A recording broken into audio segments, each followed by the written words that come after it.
નમસ્કાર, હું રાયકરણજી ઠાકોર.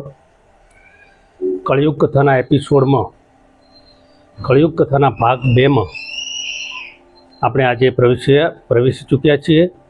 પહેલા ભાગમાં આપણે જોયું હતું કે અંધશ્રદ્ધા અને અંધશ્રદ્ધાનો પ્રચાર પ્રસાર કરવા માટે સૌથી મોટી ભૂમિકા કોની છે? તો સૌથી મોટી ભૂમિકા એક રમેલની છે. આજે દરેક જગ્યાએ ગુજરાતની અંદર મોટા ભાગના વિસ્તારોમાં કોઈને કોઈ રીતે આ રમેલ પ્રચલિત છે. ત્યારે આ રમેલની અંદર એનો પ્રચાર પ્રસાર થાય છે ને એમાં આપણે મૂકદર્શક બનીને બેઠા છીએ. પ્રત્યક્ષ કે પરોક્ષ રીતે આપણે એમાં સંડોવાયેલા છે. આ કામ એક સામાજિક જ નહીં પણ લોકોને ઉત્થાન કરવાનું જો કાર્ય આપણે આ અંધશ્રદ્ધા નિર્મૂલનથી કરીએ તો આપણે એક ધર્મ કાર્ય પણ કરીએ છીએ. આજે ગુજરાત સરકારે 2024ની અંદર એક કાયદો પણ બનાવેલો છે, અંધશ્રદ્ધા નિર્મૂલન તાંત્રિક અને કાળા જાદુ વિરોધી કાયદો પણ બનાવ્યો છે. આ કાયદાની અંદર સ્પષ્ટ જોગવાયું છે કે કોઈ પણ વ્યક્તિ આવા પ્રવૃત્તિ દ્વારા તે કોઈનું આર્થિક, માનસિક કે શારીરિક શોષણ કરી શકે નહીં, અને જો શોષણ સાબિત થાય તો તેને 1 થી 7 વર્ષ સુધીની સજા પડી શકે છે. ઘણીવાર આપણને આ વાતની ખબર જ નથી ને. તમારે ત્યાં આવી પ્રવૃત્તિ થતી હોય તો તમે વિડીયો ઉતારીને, આજે તો મોબાઈલનો જમાનો છે, વિડીયો તમારી જોડે બની શકે છે, આવી રીતે કરીને પણ તમે આ એક્ટિવિટીને આપણે રોકી શકાય. કાયદો બન્યા પછી એની કોઈ ઇન્સ્ટોલમેન્ટ થવું જોઈએ એ થયું નથી.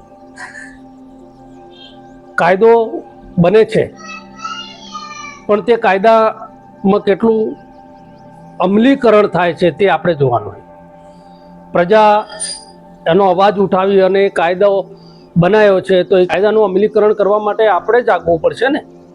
અને જાગવા માટે આપણે સૌએ શું કરવું પડશે કે તેના વિરુદ્ધ આપણે પુરાવા ભેગા કરીને આપણે તેને પોલીસમાં જવું પડશે. પોલીસથી લઈને કોર્ટ સુધી આપણે તેને લઈ જવું પડશે. ત્યારે જ આપણે આ બધું કરી શકશું. હવે આમાં થાય છે કેવું એ તમને કહું. કાયદાનું અમલીકરણ, નેતાઓ ભુવા પાસે જાય, ચૂંટણી જીતવા માટે પણ ભુવાનું સમર્થન લે. પોલીસની એક વાત કરું તમને કે એક દિવસ એક ગામ અમે ગયા હતા અને ત્યાં એવો બન્યું કે ત્યાં કાળા કાચવાળી ગાડી, નંબર પ્લેટ નહીં, આગળ પોલીસ લખેલું.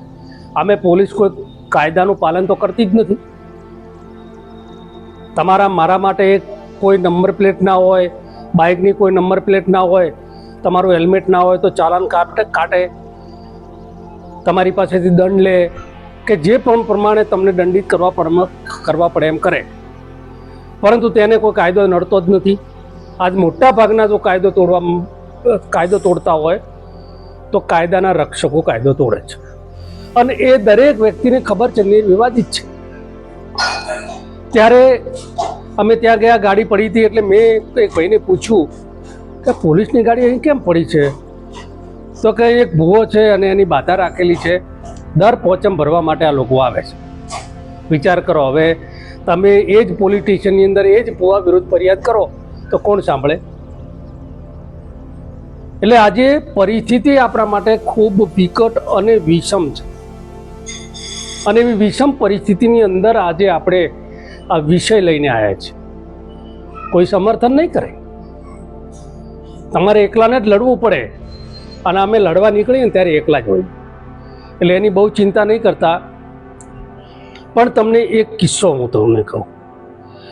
એક ગામની અંદર, આ હકીકત બનેલી વાત છે, એક ગામની અંદર એક ઘર અંધશ્રદ્ધામાં ફસાયેલું, ભૂવાની અંદર ફસાયેલું, અને એને ઘેર ભૂવા આવે.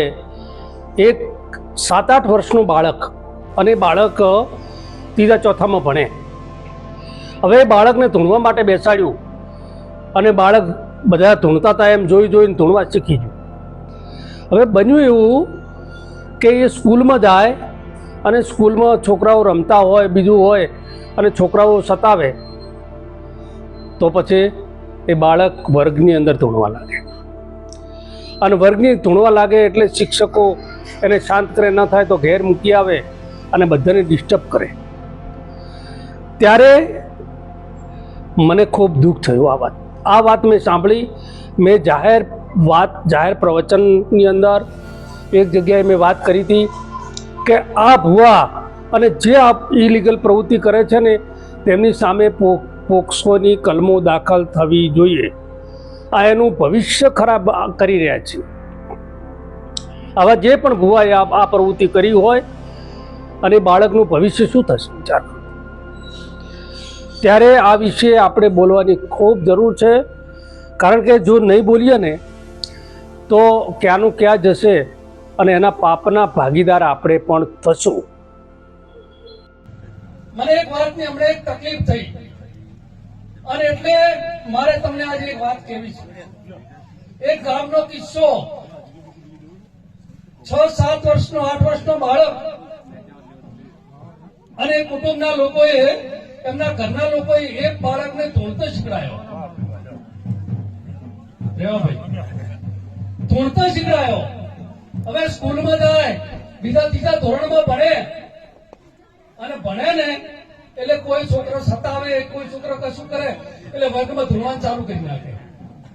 ક્યાં લઈ જઈએ છીએ આપણે આપણો બાળક, આપણા ભવિષ્યને ક્યાં કઈ દિશામાં લઈ જઈએ છીએ? આવા લોકો ઉપર મતલબ ક્રિમિનલ કેસ થવા જોઈએ.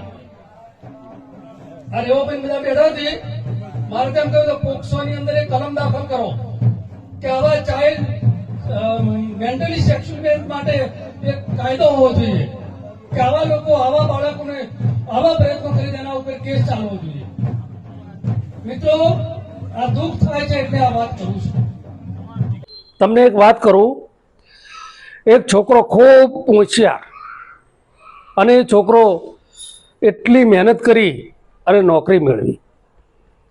ત્યારે ભુવે એમને ત્યાં કોઈ બાધા ચાલતી છે તો ભુવે શું કીધું, નોકરી મેં અપાવી છે. અને એ પરિવાર એ પોચમ ભરવા માટે રોજ એને ત્યાં જાય છે. એ ભુવાની સ્ટોરી પણ હું કરવાનો છું. એ ભુવાને ત્યાં જઈને પણ સ્ટોરી કરીશ. પણ તમને વિચાર કરો, જો કદાચ એમ નોકરી અપાઈ શકતો હતો તો એને ઘેર એ ના અપાઈ શકે? એને તો બધા IAS IPS જ બની જાય ને. પણ લોકોને ઠગવા માટે, લોકોનું માનસિક જે શોષણ છે, આ માનસિક હેરેસમેન્ટ કહેવાય. અને તેની સામે આપણે અવાજ ઉઠાવવો જ પડે, અને તેના માટે આપણે આ પ્રવૃત્તિ લઈને આવીએ છીએ. આનો આપણે બીજો કોઈ ઉદ્દેશ નથી કે બીજું કશું જ નથી. આર્થિક શોષણ તો આપણને ખબર જ છે કે એ કઈ રીતે આર્થિક પાયમાલ કરે છે. તમને શારીરિક શોષણની વાત કરું. કઈ કિસ્સા એવા છે કે શારીરિક શોષણ કરે છે, કે સારી બેન દીકરીને જોઈ જાય ભુવા તો એનું શારીરિક શોષણ થાય છે. એટલે મિત્રો વિચારજો, કોઈ ભુવાને ઘેર પેસવા દેતા પહેલા વિચારજો. મારે તો ઘેર ત્યાં ગામડે પણ ઘેર કોઈ ભુવો એન્ટ્રી નહીં કરે, પણ તમારે ઘેર ભુવો એન્ટ્રી ના કરે એની તમે ખબર રાખજો. અને તમારા કુટુંબની અંદર કોઈ ભુવાપણું કરતું હોય તો તેને કહી દેજો તો બંધ થઈ જશે. ન કે પછી આ દંડો ચાલુ થશે ને ત્યારે પછી તમે કહેતા નહીં કે આ અમારા ઉપર આવો દંડો ચલાવ્યો. એટલે મારી આપ સૌને એ વિનંતી છે કે આ પ્રવૃત્તિ આપણે બંધ કરાવવા માટે, આ લોકોને આમાંથી ફસાયેલાને બહાર કાઢવા માટે આપણે આ પ્રવૃત્તિ આપણે કરવી પડશે. એપિસોડ આપણે ઘણા બધા કરવાના છીએ. એ એપિસોડની અંદર આપણે કાયદા દ્વારા પણ અમલીકરણ કરાવવાનું છે. આપણા સ્વયંસેવકો દ્વારા પણ આપણે જેમ દારૂબંધીમાં જનતા રેડ કરેલી હતી, દારૂ વ્યસન મુક્તિ વખતે, તો જનતા રેડ કરવી પડે તો પણ યુવાનો જનતા રેડ કરે, ડરવાની જરૂર નથી.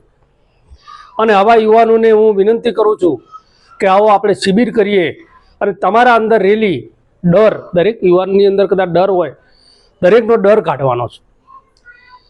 તમને પણ એમ લાગે કે મને કશું નડશે તો, મને કોઈ ભૂવો નડશે તો, મને આમ કરશે તો, એ બધો જ ડર આપણે કાઢી નાખવાનો છે. તમે જ્યારે મળશો ત્યારે હું તમને વિગતવાર વાત કરીશ. આમાં એપિસોડમાં વાત કરીશ કે ધૂણે ત્યારે ધીજ કઈ રીતે આવે છે, શું છે, કોન્શિયસ માઇન્ડ અને સબકોન્શિયસ માઇન્ડ કઈ રીતે કામ કરે છે, તેના ઉપર પણ આપણે વાત કરીશું. પણ આપણે પ્રાથમિક તબક્કામાં આપણે પ્રિપેર થવાની જરૂર છે. આપણે તે વસ્તુને પૂરેપૂરી સમજી શકીશું તો જ આપણે પ્રવૃત્તિ કરી શકીશું.